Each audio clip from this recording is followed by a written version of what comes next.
the driving force in your life. Jesus. Hello viewers, you are welcome to New Testament Voice, a telecast brought to you by New Testament Christian Mission International. Shortly, the General Overseer of the Mission, Pastor M.R. Popola, will come to you with the word of life. Happy viewing. I've been sharing with us on the benefits of the resurrection of Christ to us as humans in a fallen world where we live. The world today is full of sorrows, full of fear, full of death, full of corruption. The world we are living in is full of sicknesses and diseases, a lot of problems. But we see how the resurrection of Christ, his physical resurrection, bodily resurrection from the grave, how it has great effect upon our life today to birth his kingdom in us, the kingdom of Christ. This is what we have been sharing. And in John chapter 20, we were able to see how the resurrection of Christ changed the feeling of Mary towards the bad thing that was happening in our world. To Mary, she was full of sorrow because she lost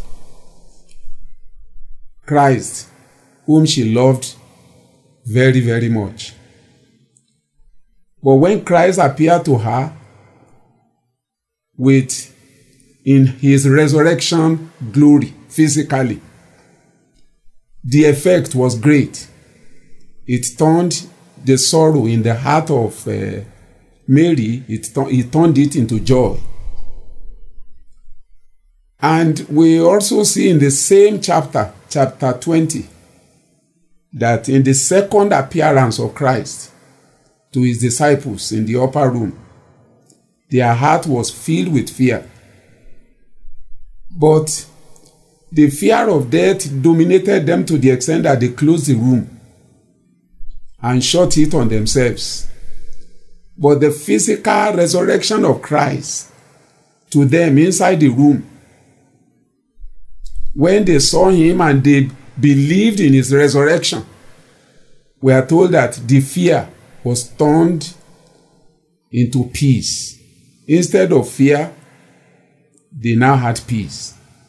And I shared in the book of John chapter 20, the same chapter, the third physical appearance of Christ was also to the disciples. But Thomas was not there in the first appearance, but now Thomas was there, Didymus, who did not believe. He had problem with unbelief. He had a lot of doubts concerning the resurrection of Christ. Even though Jesus has already taught them before, he didn't believe the word of God. He didn't believe the word of Christ. But now as they were gathered, Jesus appeared right in their midst. And we were able to see in that third appearance of Christ, which I described in my previous episodes, how the doubt and the unbelief in the heart of Thomas was turned into faith. So we see that in these 3 episodes that we have already shared, the effect of the bodily resurrection of Christ is so great, so wonderful, because it changes our emotions. It changes how we feel about what is happening in the world. It fills our heart with joy in the midst of sorrow. You know, when you look at the world, the kingdom of this world is full of sorrow. But Jesus, when he comes in his kingdom and we believe in his physical resurrection, he ministers joy to our heart, that even in a world that is filled with sorrow, we could still experience joy, this supernatural joy. And in a world that is filled with fear of death, because of our faith in the resurrection, physical resurrection of Christ, the Holy Spirit ministers peace in our heart. So that while people are full of fear everywhere, your heart is filled with unspeakable peace and joy. So we see that this issue of physical resurrection of Christ is so critical for our everyday life. It has great effects, positive effect upon our life, to live an overcoming life in this world of confusion, the world that is upside down. We need Christ, we need his glory, we need his kingdom. And as we put our faith in him, his kingdom is manifested in our heart in form of joy, in form of peace, in form of faith, in form of security. Fear and worries are all gone. Today, we want to share another dimension of the effect of the physical resurrection of Christ upon our life. And this has to do with the area of lack, the area of provision in our lives. The book of John, chapter 21, the Bible says, I read from verse 1. And after these things, Jesus showed himself again to the disciples at the Sea of Tiberias. And on this wide showed he himself. Here we see the fourth appearance of Jesus. In John chapter 20, we see three appearances, physical, literal appearances of Christ. But here again, this is the third time now he's appearing to his disciples. And we are told here that he showed himself again to the disciples. This is an historical fact, that Jesus died, he was buried, and then he resurrected. And here the disciples that witnessed his death also were witnesses of his resurrection. This has been documented by eyewitnesses.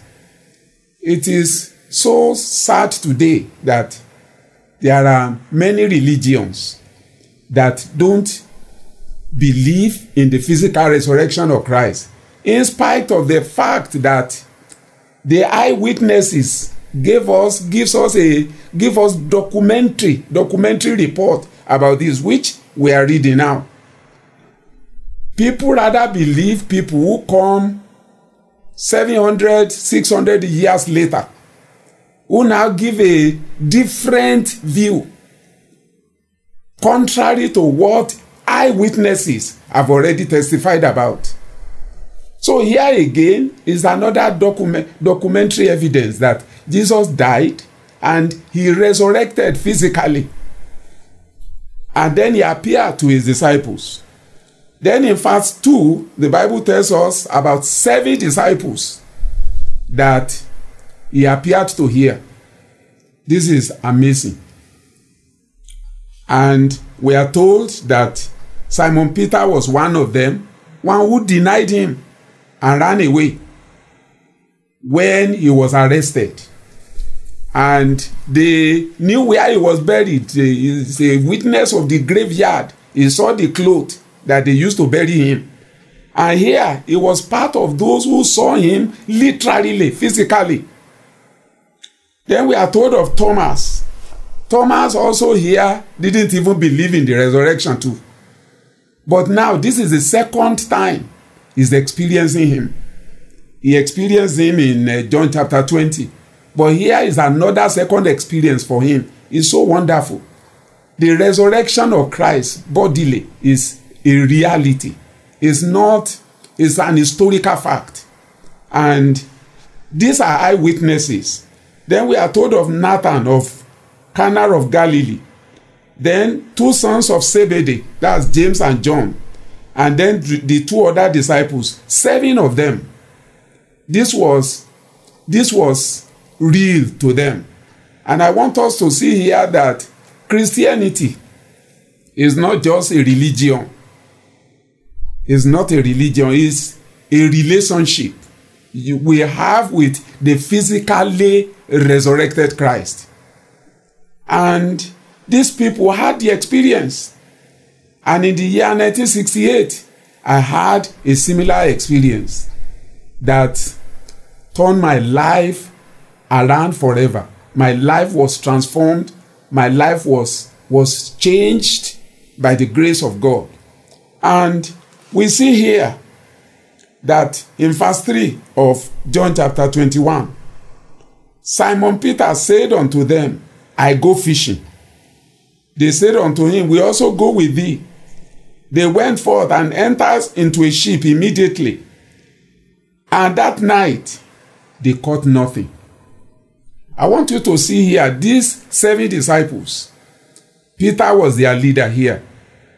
And all of them had witnessed in chapter 20 that the resurrection, that Jesus Christ was physically resurrected in truth. They believed in him. He had removed fear from their heart.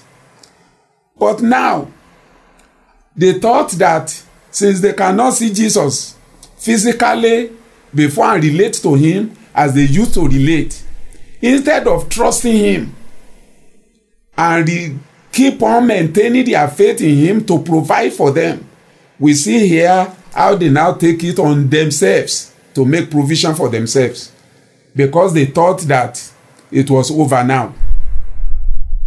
That when he was in the flesh, he provided for them. 12 of them provided for them, provided for 70 of them, provided for so many, for the 120 disciples, provided for 4,000 people. But now, because of his resurrection, they thought that they now have to depend on their, after his resurrection, that they have to depend on their self-effort. So the Bible tells us here, they now went to fish. They didn't ask, they didn't pray about it. They didn't ask God for help. They rely on their own strength. And the Bible said that throughout the whole night, they caught nothing. Why is it that they caught nothing? I want you to see here that they did not put their trust in Christ. They were using their self-effort. So without Jesus, you will accomplish nothing whatsoever you do. That's the big lesson we can learn here. I know some of you will say, I bought a car, I bought a house. I want you to know that life is more than material possession. You can, just like Solomon, have silver and gold, have everything, but you will not be fulfilled. There will not be satisfaction. Money, material possession cannot give joy, cannot give heavenly life to people. But when we go through Christ, it's a wonderful thing. So whatever you achieve in this life without Christ, it has no eternal value. So we see here, they caught nothing. And the Bible tells us in John chapter 21 verse 4, that when the morning was come, Jesus stood on the shore. But the disciples knew not that it was Jesus. They did not know that it was Jesus. Why? Because he was in his resurrection glory. You see, he was here physically in the body with them. But after his resurrection, he has a physical body. But the body is quite different from the body he wore when he was here. The body he had now was a glorified body after resurrection. The one that he used when he was here needed oxygen, but this one does not need oxygen. The one that he was when he was here physically with them in the flesh needed food for sustenance. But the one he had now does not need food for sustenance, because he's supernaturally sustained by the very life of God. So they could not discern him Because, you know, that's the kind of body we are going to wear at his coming. It's a glorious body that has no limit. It cannot be limited by matter, by space, by time. And you will see here that, so they could not just recognize him because he has come with a new body, with the new creation. So we see here that Jesus said unto them in verse 5, John 21 verse 5, he said unto them, children, have ye any meat? I want you to see here is the appearance of the resurrected Christ. They had problem. There was a big lack here. They had walked throughout the whole night. They were already drained. They were tired. They sweat. They struggled, but they caught nothing. And that has a lot of implication. It means for that day, there was nothing to sell in the market. There will be no money for the family. No money to take care of their children. And so, Jesus appeared at this very point to resolve this problem. He appeared in his physically resurrected body. And the question he posted to them is this, children, have ye any meat? You will see here that Jesus is concerned about everything that affects our life. He was concerned about their lack. He was concerned that they have spent the whole night and they have caught nothing. Maybe this is your own picture too. That you keep on struggling with your business. You are not making headway. You keep on struggling in your profession. And there's nothing to show forth for it. There are many people today who are children of God like this. These people, they know Christ, but they have not really understood the depth of the effect of his resurrection upon their lives. There are many children of God that are suffering lack like this today. And they don't know what to do. But you will see here that Christ is deeply concerned concerning every detail of our lives. He was concerned that they have not caught anything. So he asked them, children, have you any meat? Then they answered him, no. And in verse 6, John 21 verse 6, he said unto them, cast the net on the right side of the ship, and you shall find. You will see here the resurrected Christ is now ministering to them. How I wish that you will open your heart and let Christ minister to you. You see, this world is not only full of sorrow, fear. It's also full of lack. And you will see, because we are living in a fallen world, that's why all these problems are manifesting in the world today. But you will see here, Jesus told them, because they have relationship with him here, he told them, cast your net on the right side of the ship and you shall find. Which means they were casting their net on the wrong side. He now told them, cast it on the right side. We need the guidance of the resurrected Lord in everything we do. When we put our trust in him, his spirit will come upon us. He lives in our heart. When you accept him and you receive him, then he will begin to direct you so that your net will be cast on the right side. Many of us are having problem with lack because we cast our life in a wrong side of life. We cannot attain things with our just human effort. We need the grace of God. We need a relationship with the Holy Spirit, with the Spirit of Christ, so that he will show us how the direction we should go in life. So you see here, they listened to him, he told them, so they cast them 4. And now they were not able to draw it for the multitude of fishes. That's in verse 6.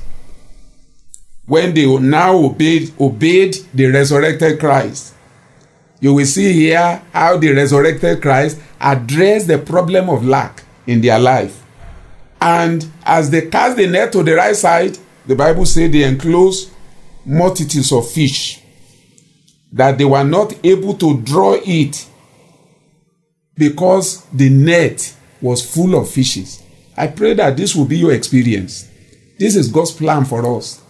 He wants to meet our need. But we need to have relationship with the physically resurrected Christ and surrender our life to him and listen to his guidance. And as he guides us in life, as he guides you in your business, as he guides you in your profession, you will discover that you will experience breakthroughs that you have never experienced before. And this is what happened to the disciples. In verse 7 of chapter 21, John chapter 21, verse 7, therefore, that disciple whom Jesus loved said unto Peter, it is the Lord. Now when Simon Peter heard that it was the Lord, he got his fisher's coat unto him, for he was naked, and did cast him into the sea. You see Peter, the moment that John was able to discern him, you see, he was able to discern Christ, that after the miracle has happened, you see, this is Christ. And immediately Peter recognized that because of his affection for Christ, very deep passion for Christ, he abandoned the fish, jumped inside the river, because Christ had already disappeared and gone to the bank of the river, of the river. So he started swimming to go and meet Christ. And the Bible says that in verse 8, the other disciples came into a little ship, for they were not far from the land, but as it were 200 cubits, dragging the net with fishes. And as soon as they were come to land, they saw a fire of coals there, and fish laid thereon, and bread. This is wonderful. You will see here that as Peter was swimming to meet Christ at the bank, the other people were dragging the fish. On getting to the bank, they discovered that Jesus has made coals of fire, and he was making bread on it, and also baking fish for them. What does this signify? You know, Jesus knew that they needed warmth. It has been cold throughout the whole night. So he prepared fire to give them warmth. And then he knew they had been hungry. What a savior. He is concerned about small details of our life. You can imagine just preparing warmth to warm them, preparing coal of fire to warm them. Then he prepared fish because he knew they were hungry. Then where did he get bread? Supernatural provision. He provided bread also for them. And Jesus said unto them in verse 10, bring of the fish which you have now caught. And Simon Peter went up and drew the net to the land full of great fishes, 153. For all there were so many, yet was not the net broken. Amen. Jesus said unto them, come and dine. And none of the disciples does ask him, who art thou? Knowing that it was the Lord. You will see here the fishes they caught. The Bible said it was about 153 fishes. You know, I've read some documentaries that say there are 153 types of fishes all over the world.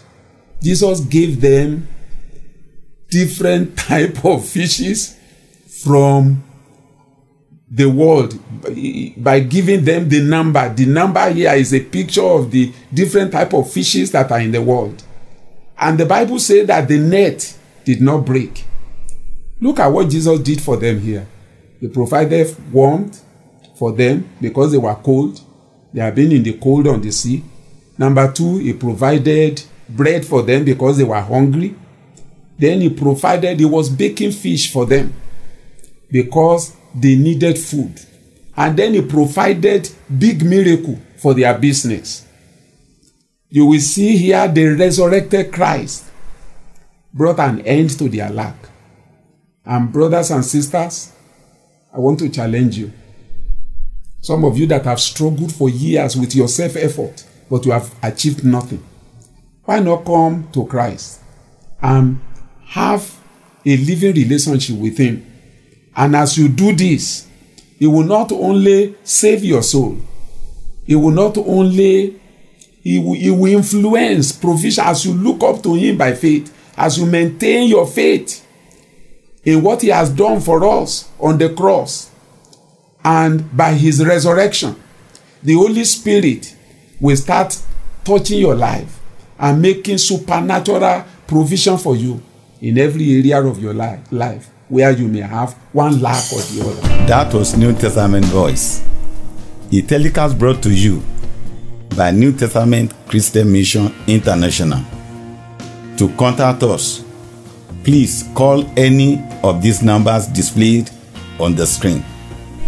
For deeper spiritual impact, feel free to fellowship with us at our headquarters worship center, New Testament Christian Mission International, Salvation Street, off Stadium Road, Ilorin, Kwara State, Nigeria. Our weekly activities are as follows. Wednesday, systematic Bible study, 6 p.m. Friday, faith clinic, 6 p.m. and Sunday service, 9 a.m. See you next week, same time, same station, for another life transforming episode. God bless you. Bye.